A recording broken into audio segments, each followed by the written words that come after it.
to do so. Thanks, Senator Walsh. Yes, pity. Okay, Deputy Barrett.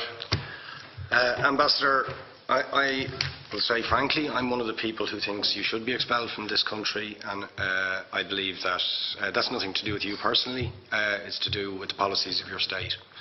And I think, along with Desmond Tutu, that the time for treating you as a normal state is over, because you're not behaving as a normal state. And I just want to ask you questions, really, in relation to that contention. And I would just say, for the record, it certainly isn't motivated by anti-Semitism in my case. I mean, for example, when disgraceful attempts were being made to downplay the horrors of the Holocaust by people like David Irving, I brought a Jewish Auschwitz survivor to this city to organise meetings and get her on national television to remind the Irish people about the horrors of the Holocaust.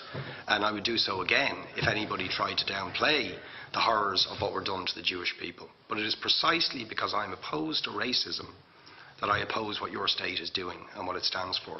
So I just want to ask you a few questions in relation to that. And I should also say, by the way, I lived for a year on Moshav Neot Hakikar in the Dead Sea in 1987, 2 weeks before the first Intifada broke out. That leads me to my first question.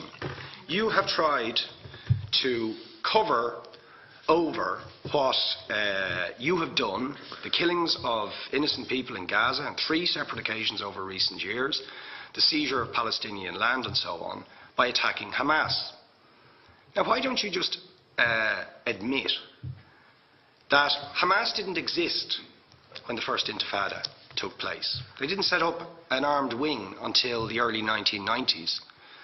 And that there was a reason that PLO were in Tunis at the time, exiled, effectively not present. But the ordinary Palestinians rose up because you denied them basic rights. I lived there. It was apartheid. It was racism. It was endemic. It was rotten. Absolutely, I was shocked within weeks of living there to see how you treated Palestinian people. And isn't it the fact that the law of return, which is the basic law of the Israeli state, is a racist apartheid law because it confers rights on Jews that it denies to Palestinians? It allows, for example, if I was Jewish and had never stepped foot in Israel, I could claim citizenship there tomorrow, but 6 million people whose origins are in what you now call Israel, who were forced out in 1947 or 48, do not have that right.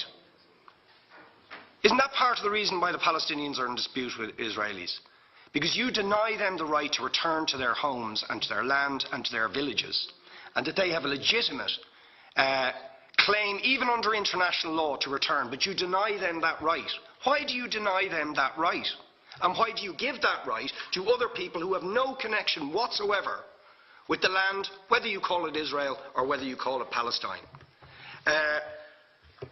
Why do you continue to seize land, if you're serious about Oslo and the two-state solution? Why do you continue to seize land, which under that agreement is land designated to be Palestinian land? 500,000 people, most of which has taken place since Oslo. You allow that to happen. Why do you allow it to happen if you're serious about giving this land to the Palestinians? It's absolutely extraordinary. And it just, are you not just taking us, Ambassador, for idiots? That you can say with a straight face, we're serious about peace, but while we're serious about peace, we're going to seize Palestinian land. And you expect the Palestinians to just sit back and do nothing about that.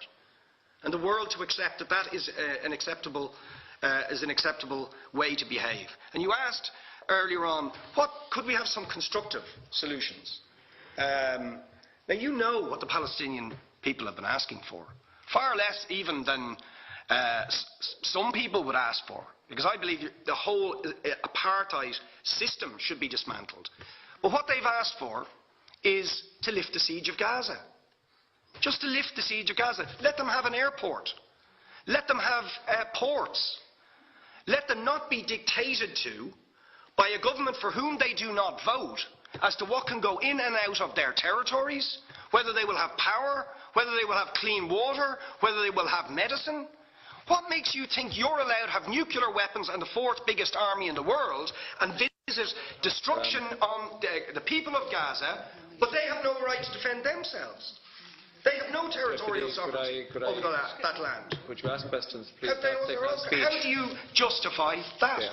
All right. How do you justify those double standards? And very lastly, Ambassador,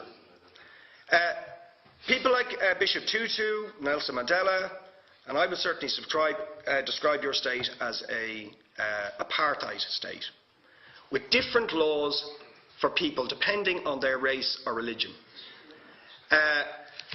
Now, isn't that just the case that, for example, at checkpoints going into the West Bank, there's a channel if you're Israeli or European, and there's a channel if you're Arab?